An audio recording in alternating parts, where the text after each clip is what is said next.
Bienvenidos a su programa Espada de dos Filos, con su anfitrión Andrés López. Un estudio continuo de la Biblia, la Santa Palabra de Dios. Comenzamos.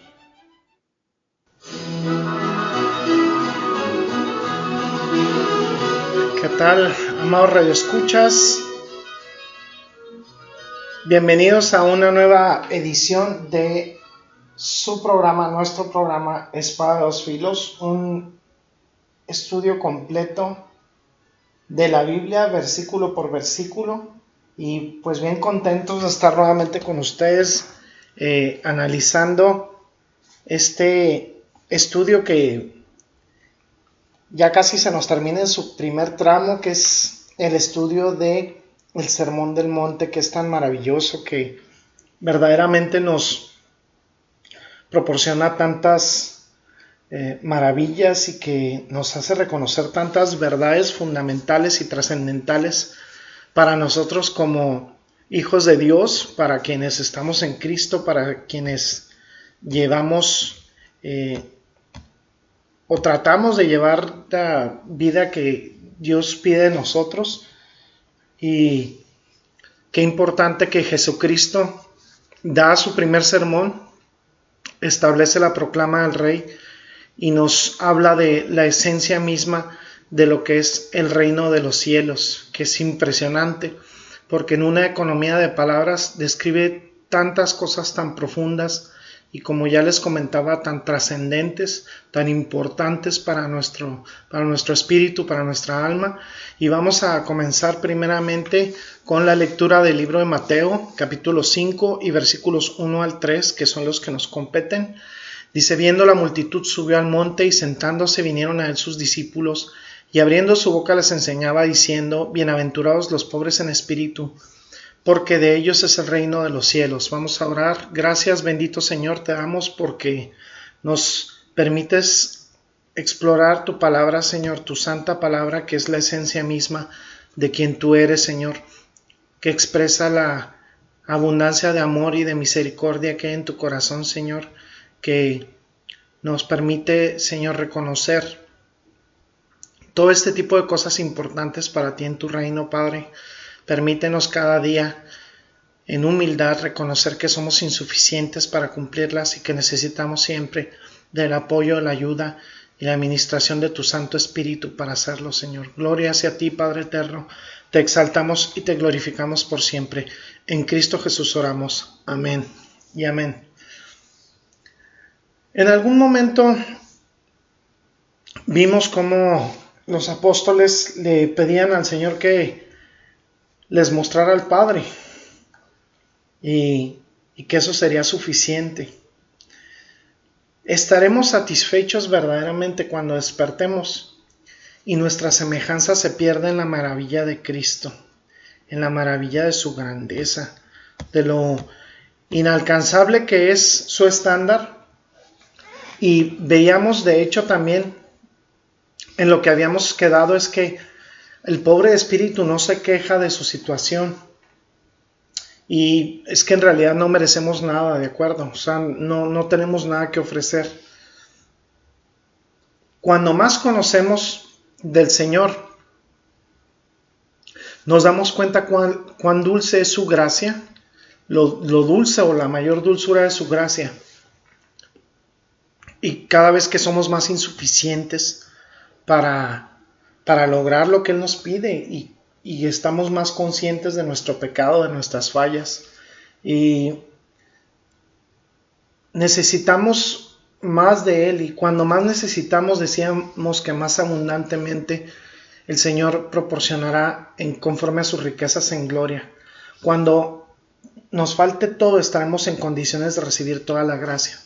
No tendremos distractores y tenemos que sufrir sin murmurar, porque no merecemos nada y tenemos que buscar su gracia. De esa manera sabemos que somos pobres de espíritu. Lo veíamos en el Salmo 131:2, que estamos destetados de nosotros mismos, perdidos en la maravilla de Cristo. No nos debemos quejar de nuestras situaciones, porque estamos cada vez ahondando más en las profundidades de lo que es el Señor. Y nos damos cuenta que más dulce es la gracia del Señor. Vemos solo las excelencias de los demás y nos damos cuenta de nuestra propia debilidad. Consideramos, como decía el apóstol Pablo, a los demás como superiores a nosotros mismos. Y el pobre de espíritu, el verdaderamente humilde, es el único que tiene ojos para admirar lo que hacen los demás, que se goza en el triunfo de los demás. Además, otro aspecto es que pasamos mucho tiempo en oración. ¿Por qué pasa mucho tiempo en oración la gente que necesita del Señor? Porque es ese mendigo pidiendo limosna. Golpea a menudo a la puerta del cielo y no suelta esa bendición. Toca en la puerta del cielo hasta esperar ser bendecido. En ese momento sabemos que somos pobres en espíritu. Estamos desprovistos de nosotros mismos. Estamos perdidos en la maravilla de Cristo. Somos siempre agradecidos sin importar la situación y alabamos aún en la dificultad. Vemos solo las excelencias de los demás y vemos nuestra propia debilidad. Pasamos tiempo pidiendo la gracia. Si somos pobres en espíritu, aceptamos a Cristo no en nuestros términos, sino en los términos del mismo. Tomamos a Cristo en sus términos, no en los nuestros. El pecador orgulloso siempre pensará tener a Cristo en su voluntad como un aladino cósmico proveyendo deseos y esperando que Dios satisfaga su carne y su codicia y su inmoralidad. El pobre de espíritu en realidad está tan desesperado que renuncia a cualquier cosa para obtener a Cristo. Y lo vemos en varias parábolas del Señor, esa perla de gran precio, ese tesoro que se encuentra en un terreno. Y vemos que lo dice Thomas Watson, dice: un castillo que ha sido asediado durante mucho tiempo y está listo para ser tomado, entregará ese castillo en cualquier condición para salvar su vida, para que salve la vida de los que viven en el castillo. Entonces aquel corazón que ha sido una guarnición para el diablo y ha resistido mucho tiempo en oposición contra Cristo, una vez que Dios lo ha llevado a la pobreza de espíritu y se ve a sí mismo condenado sin Cristo, deja que Dios opere en él y simplemente dirá: Señor, ¿qué quieres que yo haga? Haz lo que tienes que hacer, Señor. Y es que Jesucristo tiene la razón siempre. Alguien que es pobre en espíritu toma a Jesucristo en los términos de Cristo. Cuando somos pobres en espíritu, alabaremos y agradeceremos a Dios por su gracia. Si hay alguien que es pobre en espíritu, esa persona tiene una inmensa gratitud a Cristo. Y sabemos que cada circunstancia, cada cosa que sucede en nuestra vida es un regalo de Cristo, lo bueno y lo malo. Fíjense, vamos a la primera epístola, a la primera carta de Timoteo, capítulo 1, versículo 14. Primera de Timoteo 1, 14 dice lo siguiente: pero la gracia de nuestro Señor fue más abundante con la fe y el amor que es en Cristo Jesús. La gracia de nuestro Señor nos fue sobreabundante. Los pobres en espíritu están llenos de un sentimiento de gratitud. ¿Cómo podemos catalogarnos este momento? Porque las bienaventuranzas comienzan con esta confesión, que es una confesión de agradecimiento. Sabemos que es la fundación de una pobreza de espíritu, un profundo sentimiento de impotencia espiritual. ¿Y qué es lo que obtenemos con esto? Pues la posesión actual, la posesión real del reino de los cielos. ¿Y cómo podemos volvernos así? Mirando a Dios, haciendo morir a la carne, orando. ¿Cómo sabemos si estamos ahí? Bueno, estamos perdidos de nosotros mismos, perdidos en la maravilla de Cristo. Nunca nos quejamos de las situaciones, vemos solo la excelencia de los demás y vemos nuestra propia debilidad. Así pasamos mucho tiempo en oración, tomamos a Cristo sin poner condiciones de nosotros y aceptando las condiciones que ponga Cristo. O sea, no queremos hacer a Dios a nuestro modo, aceptamos a Dios por quien es y como es. hemos escuchado alguna vez a lo mejor un himno que dice que no traemos nada en nuestras manos, que no tenemos nada que ofrecer y que solamente nos aferramos a la cruz de Cristo. Entonces, pidámosle al Señor que no haya artificialidad en nuestras vidas, que busquemos una pobreza inducida, que conozcamos la pobreza real de espíritu, a saber como lo decía Pablo, que lo que somos lo somos por tu gracia y nada más. Antes éramos blasfemos, éramos impíos, éramos indignos, e indignos todavía lo somos, y tenemos que ayudar, tenemos que saber que Dios nos puede ayudar a que accedamos al reino de Dios por medio de su gracia. Si alguna persona no está en Cristo, no puede saber lo que significan estas riquezas. No pueden agradar, no podemos agradar a Dios en nuestros términos, no podemos mantener sus reglas, no podemos cumplir sus leyes, no podemos vivir a nuestra manera esperando acceder al reino de los cielos. En esa misión tenemos que conocer estas bienaventuranzas, en el hecho de que no podemos por nuestros propios méritos ni por nuestras acciones entrar al reino de los cielos.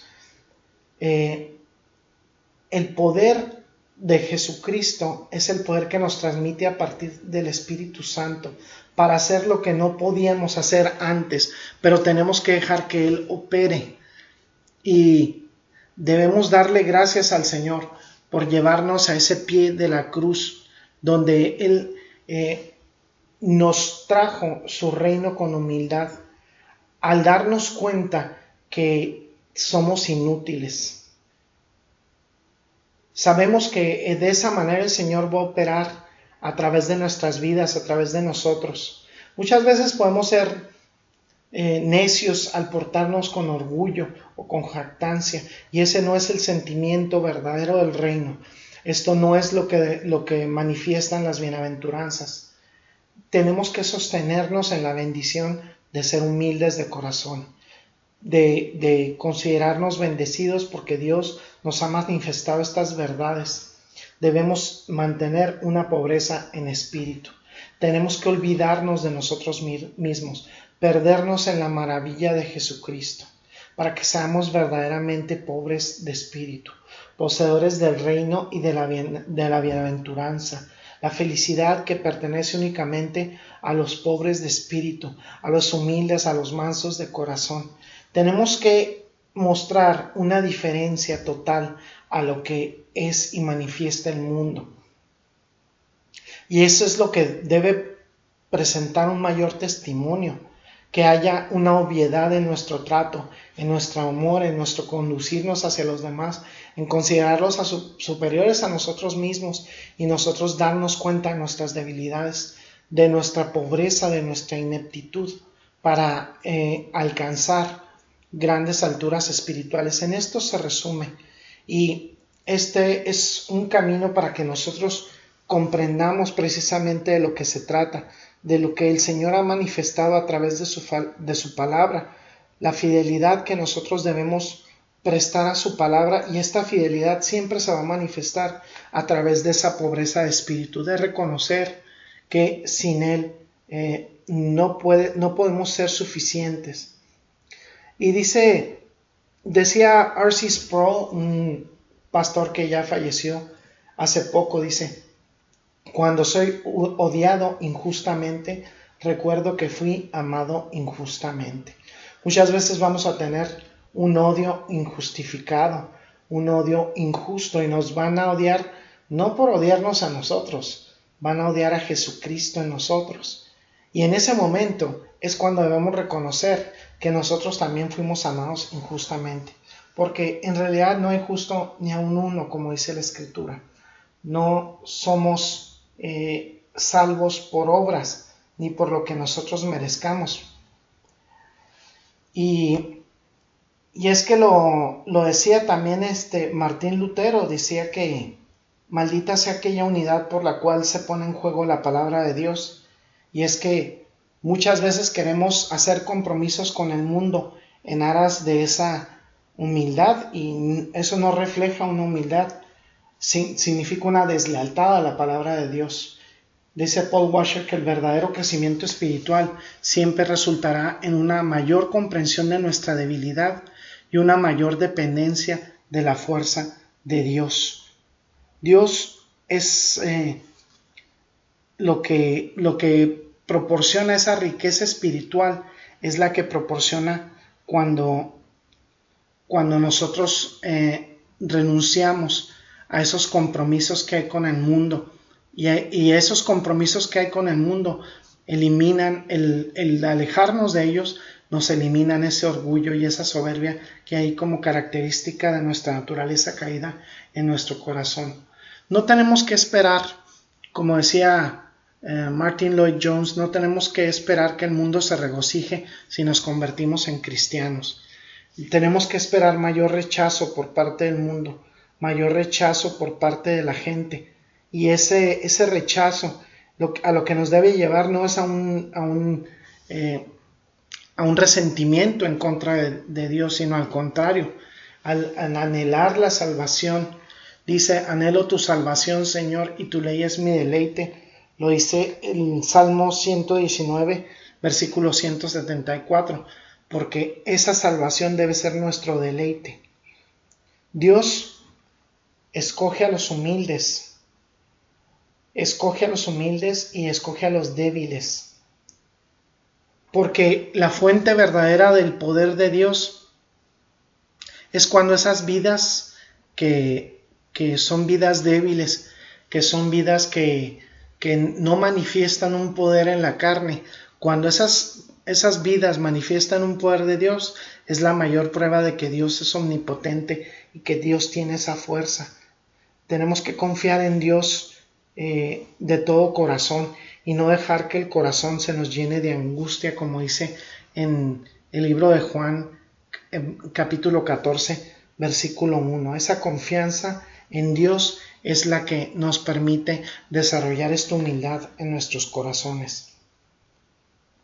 Entonces debemos reconocer estas marcas de un alma perdonada, y un alma perdonada que tiene verdaderamente la humildad del Señor. Es un alma que odia el pecado, que ama a Cristo, que es humilde, que es santa y que es un alma perdonada, como decía J.C. Ryle. Estas son las marcas de un alma perdonada, y la marca definitiva, de acuerdo a esta introducción que vimos en el Sermón del Monte, es la marca de la humildad, la marca de la pobreza de espíritu, la marca de que verdaderamente confiamos en Jesucristo totalmente para ser perdonados. Dice la epístola a los Efesios capítulo 2 versículos 8 y 9: porque por gracia ustedes han sido salvados mediante la fe. Esto no procede de ustedes, sino que es el regalo de Dios, no por obras para que nadie se jacte, no por obras para que nadie se gloríe. Porque por gracia ustedes fueron salvos, y esto no procede de ustedes, sino que es un regalo de Dios. ¿Y cómo se recibe un regalo sino con humildad? ¿Cómo se recibe un regalo? No esperando dar algo a cambio por ese regalo, sino admitiéndolo con los brazos abiertos, con la humildad de que no podemos hacer nada de nuestras fuerzas para corresponder a este regalo, sino que todo esto que proviene por parte de Dios, recibirlo con amor y con ese gozo que únicamente trae la misericordia y la humildad del Señor. Y precisamente porque hay este gozo, y que solo puede ser a través de la fe, y a través de esta parte que está sedienta del Señor, con esa humildad. Dice en Jeremías 31:25, dice: daré de beber a los sedientos y saciaré a los que están agotados. Esta sed de la que habla Jeremías es la sed a la que yo te invito el día de hoy. Si estás escuchando este podcast, si estás escuchando este programa de radio, para que reconozcas a Jesucristo como tu único y suficiente Señor y Salvador, porque Él únicamente por parte de su gracia te puede dar esta bendición de la salvación, que es la bendición más grande que puede haber en el universo. Ese es el mayor problema del hombre, el saber y reconocer cómo puede ser salvo y cómo puede tener una buena relación con Dios. Y la forma de ser salvo es reconocer a Jesucristo como tu único y suficiente Señor y Salvador. ¿Cómo lo puedes hacer? Ora el día de hoy. Pídele al Señor que te perdone por una vida de pecado, de transgresiones, porque quien transgrede uno de los 10 mandamientos se ha hecho transgresor de todos. Y solamente Jesucristo salva a quien tiene la humildad de pedir y de reconocer que, reconociendo precisamente a Jesucristo como nuestro único y suficiente Señor y Salvador por su muerte y su resurrección al tercer día de la muerte, es como podemos acceder a la vida eterna. Si estás sin Cristo, tu destino es la condenación eterna. Tu destino es la condenación en las llamas del infierno. Por eso yo te invito el día de hoy. Hoy es el día de salvación, dice la Escritura. Hoy reconócele como tu único y suficiente Señor y Salvador. ¿Y cómo lo hago? Me puedes preguntar, Andrés, ¿cómo lo hago? Ora donde estés y pídele al Señor perdón. Yo no te puedo decir que repitas una oración como un loro, porque eso no es superficialidad. Esto debe fluir de tu corazón. Debes reconocerle, y si el Señor ya te ha preparado ese corazón para que tú te arrepientas, si te sientes insatisfecho, si te sientes devastado, si te sientes en bancarrota espiritual, el Señor te va a tomar y el Señor va a salvar tu alma del infierno, que es lo más importante. No te va a hacer próspero, no te va a hacer rico, no te va a resolver la vida, sino Él te va a dar la certeza de la salvación, de salvar tu alma de la condenación del infierno. Y Él va a operar su Espíritu Santo en ti.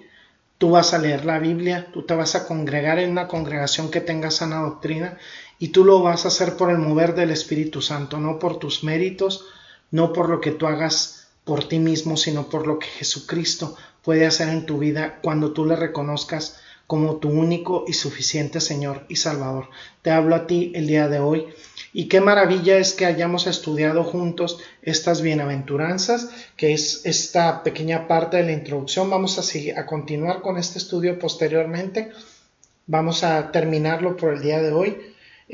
Yo soy su hermano y amigo Andrés López. Primeramente vamos a hacer una oración antes de terminar el programa. Gracias, bendito Señor, porque has tenido a bien enseñarnos tu palabra, enseñarnos lo maravilloso que es el contar con tu presencia en nuestros corazones, reconocer que tenemos que ser humildes para poder aceptar tu regalo de salvación, Señor, y para reconocer que no es posible por nuestros propios medios obtener salvación, ni por lo que hagamos, Señor, sino por la fe que podemos tener en ti, Señor. Por tu gracia maravillosa necesitamos de ti todos los días, Señor, constantemente. Te exaltamos y bendecimos, Señor, tu santo nombre.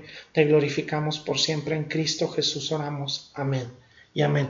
Bueno, este ha sido su hermano y amigo Andrés López, aquí en su programa Espada de Dos Filos por Radio Cristo Viene, y por los podcasts que tenemos en Anchor, en Spotify, en Google Podcast, en diferentes plataformas, y por las estaciones que luego se sirvan compartir este ministerio.